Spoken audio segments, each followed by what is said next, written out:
Fungsinya untuk menghilangkan rasa sakit demam ataupun batuk pilek. Saat ini daun sungkai direkomendasikan oleh banyak orang untuk pengobatan. Jadi untuk itu cobalah tips ini.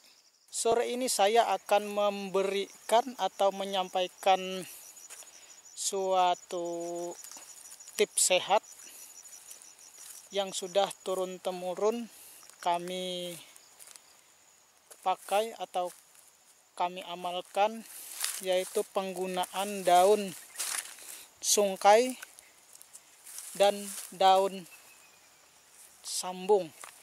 Nah, sambung atau sasambung.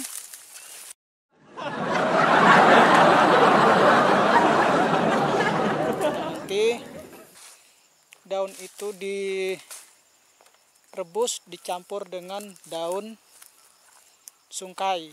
Nah, pengambilannya secukupnya. Nah, sesudah tercampur atau sudah bercampur dengan sungkai, maka kedua daun ini direbus atau digodok dengan air 1 gelas atau 1,5 gelas sampai air itu berkurang menjadi 1 gelas atau setengahnya. Setelah berkurang, kita tiriskan, kita saring. Nah, kemudian diminum. Namun ingat, sebelum diminum ada lagi tambahnya, yaitu apa? Tambahannya yaitu kapur sirih. Jadi kapur sirih ya sebesar biji jagung kita cairkan dan airnya kita campur dengan rebusan daun ambung dan daun sungkai.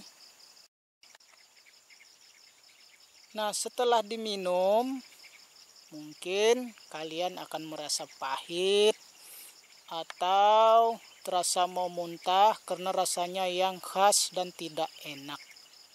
Jadi untuk itu siapkan yaitu air yang manis seperti air gula.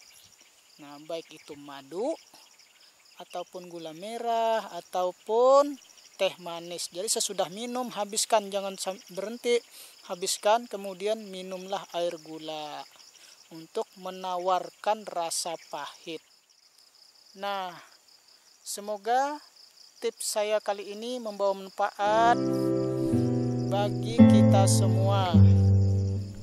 Bagi Anda yang masih belum paham, bisa komentar di kolom komentar yang ada di bawah.